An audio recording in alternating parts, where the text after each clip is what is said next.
Isang mainit na unang araw po ng Mayo sa ating lahat. Ako si Benison Estareja.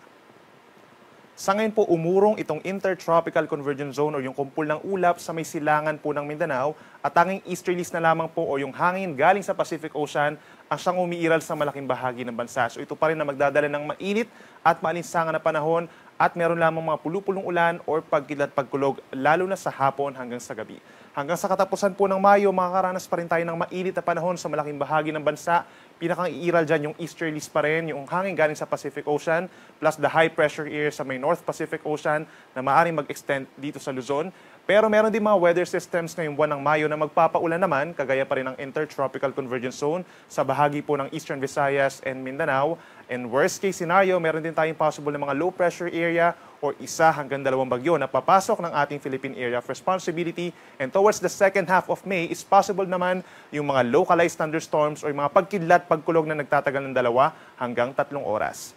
Samantala, base naman sa ating latest satellite animation, wala tayong namamataan ng mga weather systems sa papasok ng ating area of responsibility for this week.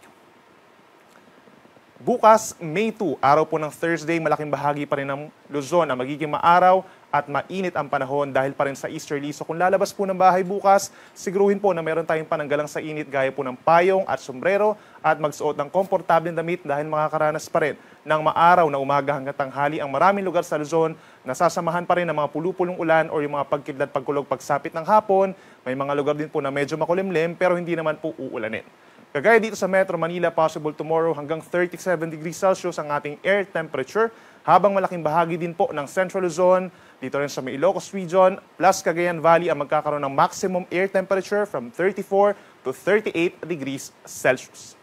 Sa ating mga kababayan po sa Palawan, bahagyang maulap hanggang maulap na kalangitan ang iiral bukas at may tsansa lamang ng mga afternoon thunderstorms sa may central and southern portions, habang dito po sa may Visayas, ilang bahagi ng Panay Island plus Samar provinces ang magiging maulap pagsapit ng umaga, and for the rest of Visayas, maaraw naman sa umaga hanggang sa tanghali, but then pagsapit po ng hapon, ilang bahagi pa ng Visayas ang magiging maulap at sinasamahan din ng mga pulupulong ulan dulot lamang ng localized thunderstorms. Temperature natin sa Metro Cebu from 28 hanggang 33 degrees Celsius.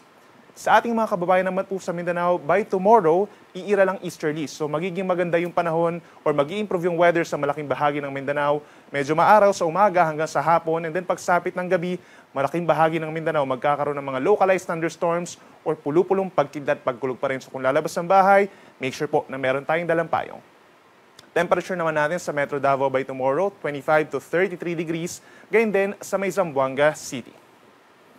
Pagdating naman po sa ating heat indices, aasahan pa rin by tomorrow yung matataas na heat index sa malaking bahagi ng Luzon and Visayas. For Metro Manila, up to 44 degrees Celsius pagsapit po ng hapon, habang pinakamataas pa rin dito sa may Dagupan hanggang 47 degrees sa hapon. Dito rin po sa may Apari, Cagayan at sa may Pili, Camarines Sur by tomorrow, possible naman yung hanggang 46 degrees Celsius na heat index o yung mararamdamang init ng ating katawan. Malaking bahagi nga ng Luzon plus Visayas, between 42 to 45 degrees Celsius din yung mararanasan na heat index. Kaya paalala sa ating mga kababayan ay uminom po ng maraming tubig at iwasang magbilad sa araw simula po alas 10 ng umaga hanggang alas 4 ng hapon para iwas heat stress at heat stroke. Para malaman naman po yung kabuuang listahan ng mga istasyon ng Pag-asa ng heat index, fast 5 days po yan na computed heat index plus forecast heat index for the next 2 days. Make sure po na scan itong QR code na nasa inyong screen or magtungo lamang sa aming link na pag-asa.dost.gov.ph/weather/heat-index. Makikita din po sa link na ito at sa QR code na ito yung mga paraan para maiwasan po yung mga heat-related illnesses gaya ng heat stress at heat stroke. Inuulit natin, pag-asa.dost.gov.ph/weather/heat-index. At para naman po sa magiging lagay ng ating panahon, from Friday hanggang sa weekend, aasahan pa rin natin sa malaking bahagi ng bansa ang epekto ng easterlies. So dito sa Luzon, halos magkakatulad pa rin po na weather conditions ang mararanasan, mainit, lalo na sa tanghali, and then aasahan pa rin po yung mga pulupulong ulan or pagkidlat pagkulog, lalo na sa weekend sa may Cordillera Region, Northern Luzon, Ilocos Region, and Cagayan Valley at Central Luzon. At dito sa Metro Manila, medyo mababa pa rin po ang tsansa ng mga ulan. Habang sa may Bicol Region, pinakamaapektuhan pa rin itong Albay, Sorsogon, and Catanduanes. Sa ating mga kababayan po sa Visayas, sa susunod pa na 3 araw, halos magkakatulad din po na weather conditions ang mararanasan.